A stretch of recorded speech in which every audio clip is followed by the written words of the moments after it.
want to read Shakespeare. I have been wanting to film a video like this for so long because, as most of you guys probably already know, I love Shakespeare. I love reading Shakespeare. I love watching Shakespeare plays. I love talking about Shakespeare. And I feel like there's so many misconceptions about his plays, about the writing, about the language, and I really wanted to break down some of those things and make it feel less intimidating to try to get into his plays. So in this stack are all of the Shakespeare plays that I have ever read. I haven't read many, but I've read most of these more than once, so I definitely have my favorites, and we'll just go through them really fast. The first one up here, in no particular order, is Othello. Then we have Julius Caesar. Then we have The Tempest. We have Hamlet. We have Much Ado About Nothing. We have Richard III, Love's Labour's Lost, and Romeo and Juliet. So these are all the plays I have read from him, but there are so many more that I haven't even gotten to and that I definitely want to read at some point in the future. I also have up on my shelves an entire shelf dedicated to Shakespeare and Shakespeare related works, but I just wanted to establish how much I love Shakespeare and how much his plays have shaped my life, have changed my life, and have really just impacted me. I also have a tattoo, my only and first tattoo, right here, which is also a Shakespeare inspired tattoo. This is a violet, and these are the flowers that withered when Ophelia's father died in Hamlet. So that was my first tattoo, and I love it, and I think about Hamlet and Ophelia every time I look at it.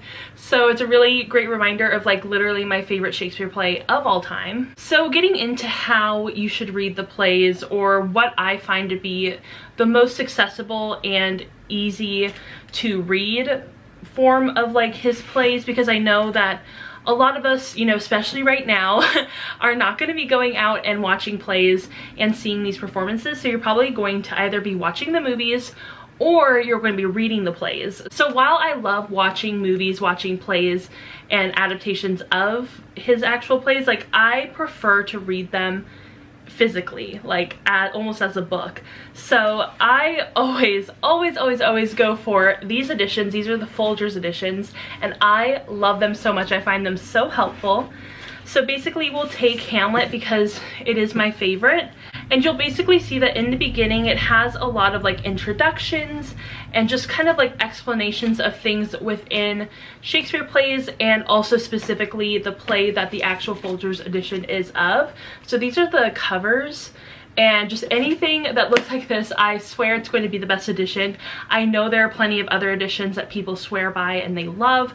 This is my personal preference. I find it so accessible, and it really explains a lot of the intricacies of his plays and breaks them down and makes them more easy to understand, which I really appreciate. And I really love these editions specifically because if you go to any page within the play, there's always going to be the actual like text on one side, and then there's going to be definitions, explanations, and deeper, you know, understandings of what is going on this side.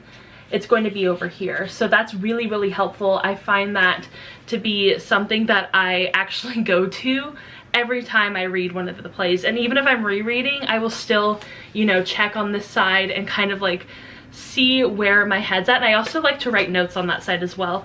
So as you can see, I do have a lot of notes written on both pages. And that's definitely true throughout the entire play. Even when I'm reading them, you know, leisurely, I do like to take notes, and it really helps to like work through a lot of the tougher parts of these plays. But I think that a lot of things that people don't really know or understand or weren't taught to them is that Shakespeare plays are not meant for academia. They're not meant to be taught at this high level of like, oh my gosh, these are like the best things ever written. You have to have like a certain education level to understand them. That's totally a complete fallacy and a total misconception. And I really get super sad when people are like, you have to be really smart to understand Shakespeare, because that's completely false. I want to say that first of all, Shakespeare had no actual like education or formal education, and he was writing these plays for other people who also did not have formal educations at the time,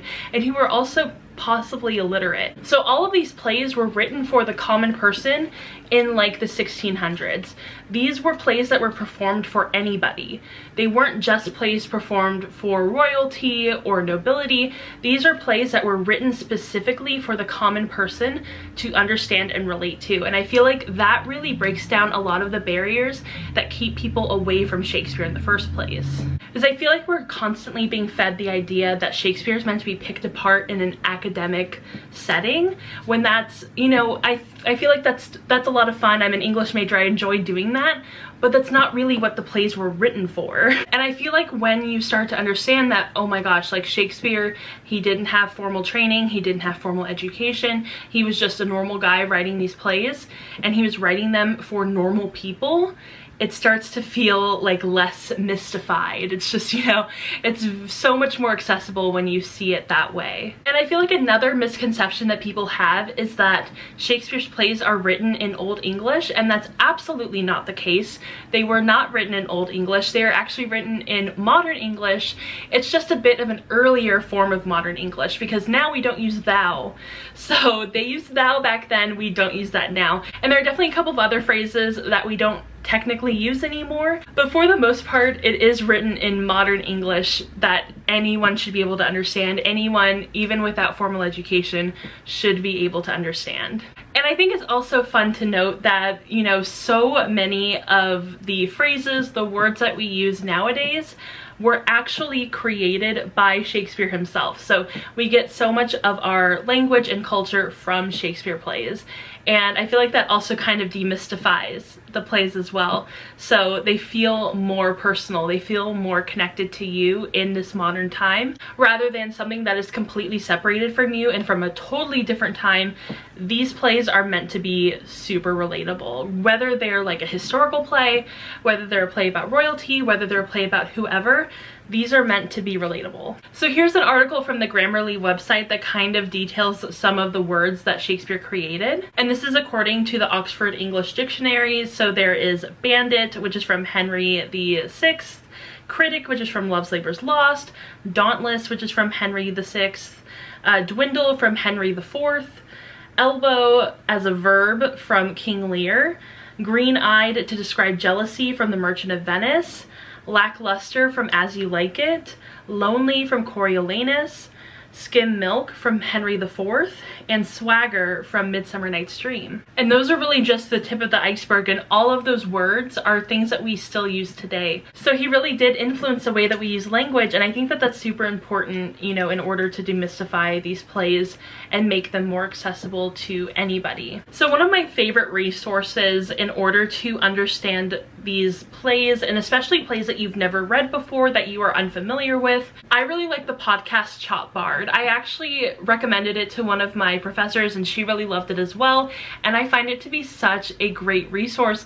And even if you're not reading the plays, I feel like they're just kind of fun to listen to, because he really breaks down every single little detail within these plays, and I feel like his understanding of the plays is really, really strong, and I really appreciate his, you know, analysis and the way that he's able to make a lot of the indecipherable parts of the plays much more decipherable. So I think one of my favorite series that he does on that podcast is the one he does for Hamlet. I found that one, even on my like second and third readings of Hamlet, to be really, really helpful, and it makes so much sense. It, like, he really is able to break down the play into, you know, every single act and scene. He literally goes page by page and reads some of it to you, and also translates some of the parts that are particularly tough, which I really appreciate, because, you know, with anything that you read, there are always going to be parts that are like you don't really understand, that don't really make a lot of sense, and it's really nice to have a resource that makes things so much more understandable and so much more easy to enjoy, because I feel like once you start to get the hang of reading Shakespeare, it becomes so much more enjoyable. And I feel like that's really half the struggle with a lot of people, is that they come in so intimidated, and that really colors the way that they experience these plays and the way that they read these plays, is that, you know, they come in thinking, I can't read this, this is so intimidating, I'm so nervous. and it kind of becomes a self-fulfilling prophecy where you go into it really nervous and you come out feeling like you didn't understand anything. And so that's why I like to emphasize the reality of what these plays were written for and why they were written and who they were written for, because I feel like when you know that you are the audience, it makes it feel like, okay, I can read this. This isn't a big deal. Another great way to read Shakespeare and feel like you're understanding it is by watching the movie adaptations. I feel like, you know, any movie adaptation for Shakespeare is going to help you a lot, whether it's like a straight adaptation or whether it's like more of a modern adaptation. So a couple of my favorite adaptations of any of these plays. For Hamlet, there's a lot of options. You really have so many options to go with. There are some really great ones. One of my favorite ones is the one with Helena Bonham Carter. I really enjoy that one. However, I will preface that Mel Gibson is in that movie, so that maybe probably isn't the one you want to go with. Another really great adaptation of Hamlet is the one that Kenneth Branagh does, and he does it so well because he decided to go literally word for word. So it's a really long movie, and I can totally understand why people wouldn't want to watch it, but it's stylistically so beautiful. And I really appreciate that he does go word for word because I feel like it gives you a better understanding of the play itself. And then for Romeo and Juliet, I'm gonna catch a lot of flack for this, but I do not like the version with Leonardo DiCaprio. I know that it's pretty accurate to the play. I just personally don't like it. I don't know why. I'm just not a big fan of that adaptation. However, I am 100% trash for the adaptation that has Haley Steinfeld in it. I'll put like a picture up here of it. I love that adaptation. I find it to like capture the essence of Romeo and Juliet so much better than any of the other adaptations I've watched. Or if you're feeling more of like an animation mood, you might want to go watch The Lion King 2, Simba's Pride, because it is based off of Romeo and Juliet. So, you know, either one of those, I love those movies. They're both amazing. I will recommend the Leonardo DiCaprio version because I know so many people love it and it is very accurate to the play.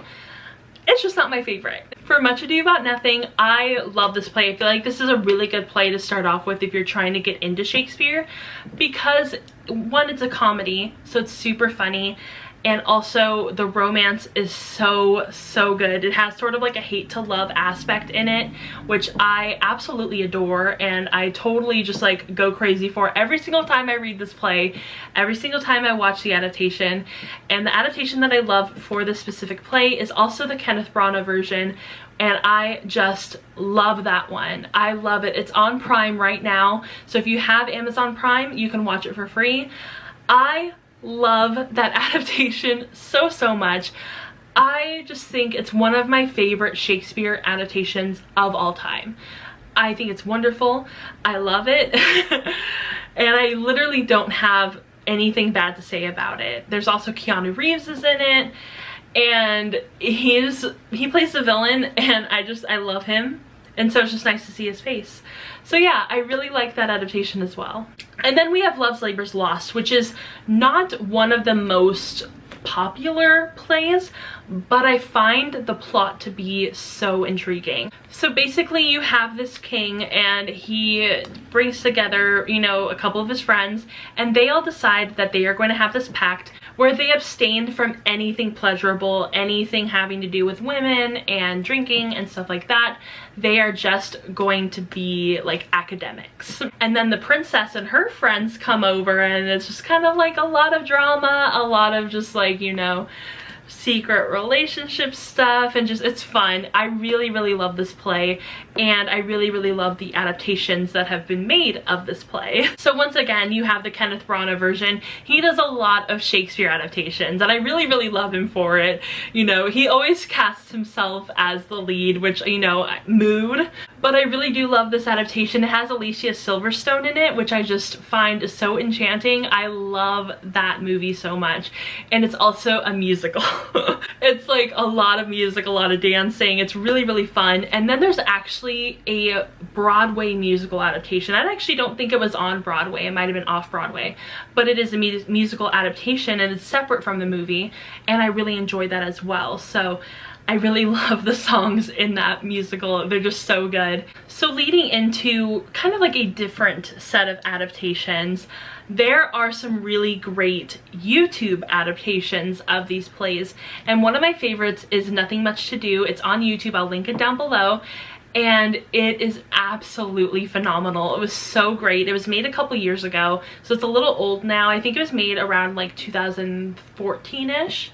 So it's about 6 years old, I want to say, and I absolutely loved it. I still watch it. I still, you know, will marathon the entire series.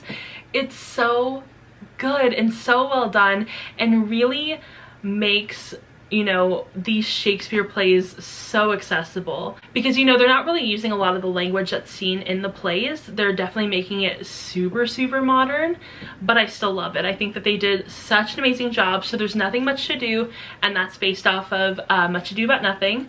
And then they also have the sequel, which is Lovely Little Losers, and it's based off of Love Sleepers Lost. And I love both of the series. They're both amazing adaptations, and I would definitely go check out that channel because they also have other adaptations of like Hamlet and also A Midsummer Night's Dream. So if you enjoy those plays, you might enjoy their adaptations of those as well. And one of my other favorite YouTube adaptations was done for Romeo and Juliet, and it was called Jules and Monty, and I loved it so, so much. It's set in college, but they do use a lot of the language that's seen in this play, which I actually really appreciate because it makes it sound so much more like normal. Because I am aware, you know, the language, while it is modern, is still not necessarily normal to how we speak today. So I really did enjoy that they actually were able to, you know, incorporate that into their adaptation and make it sound just like, you know, yeah, that's how people talk. So I really, really enjoyed that, and I thought it was a really, really well done adaptation. So all of those will be linked down below. And of course there are other adaptations such as She's the Man. That's an adaptation of Twelfth Night, and I really love that movie. And then there's also 10 Things I Hate About You, which is an adaptation of Taming of the Shrew, and that's also a really great movie. So, you know, there are definitely a lot of different avenues to take for adaptations of these plays that make them more accessible. And then I feel like the last way to really get into Shakespeare is just by reading adaptations that are written into books. So this is The Only Thing Worse Than Me Is You by Lily Anderson, and this is an adaptation of Much Ado About Nothing, which, as you can tell, Much Ado About Nothing is one of my favorite plays. I love it. It's amazing. I just love the premise of it. It's the hate to love. I'm a sucker for it. But I did really enjoy this adaptation, and I felt like it was really, really well done and really breaks down the whole plot of Much Ado About Nothing really, really well and puts it into a modern setting, which I appreciate. So, you know, if you ever find, you know, Shakespeare retellings or Shakespeare adaptations in books, definitely check them out if you're interested, because they are really going to help you understand the plays on a deeper level. So yeah, I feel like that's basically everything I want to talk about when it comes to the plays. You know, I feel like really the basics are get the Folgers editions. They are the most helpful. Take notes, you know, watch the adaptations as movies, you know, if you can't do it as like a play. And just, you know, have fun with it. Don't take it too seriously. These plays were not meant to be taken super seriously, and I think that that's really important to kind of just remember that they weren't written for anybody except for the normal person, the everyday person, people who had, you know, no literacy, no formal education. They were meant to enjoy these plays, and they did, and that's why they are, you know, sticking around for so long, and why people continue to use these tropes, these words, these plots, these characters. And I feel like that's super important just to remember that. And also just have fun. Like, these are really fun to read. You know, once you start to read more of them and really start to understand what they're trying to say, it gets so much easier. You know, I started reading Shakespeare when I was in the 5th grade, and I'll admit it was super hard at first, and you know, I didn't really have anybody helping me out with it, so I just kind of read it on my own. and it was difficult. I will totally admit that, but despite its difficulty, I still fell in love with these plays, with these characters, with these stories, and I feel like that's super important. And I'm so thankful that I had really amazing teachers along the way and professors that were able to create a way for us to really relate to these characters and to really get excited about these plays. And I feel like that's super important. I wish more teachers were more enthusiastic about Shakespeare and weren't just like, you know, teaching him as something really boring and outdated, because, you know, these plots, these characters, once you start to read these plays, you'll see it all start to pop up in like literally everything that you love. There's absolutely no way to escape Shakespeare, like in literally anything. So I feel like it's kind of exciting to read his plays and really see where a lot of things originated from. So I really love his plays. If you ever have questions about his plays, especially if I've read them, which, you know, this is my stack of ones I've read. Also Midsummer Night's Dream, but I also don't have that one. I don't really own that. So I probably should get that. But if I've read them, I could probably help you. Even if I haven't read them, I could probably help you. I love talking about Shakespeare. So if you are also into Shakespeare, hit me up, let me know. And I'm also going to link down below some of the live shows that I've done for Othello, Hamlet, Romeo and Juliet.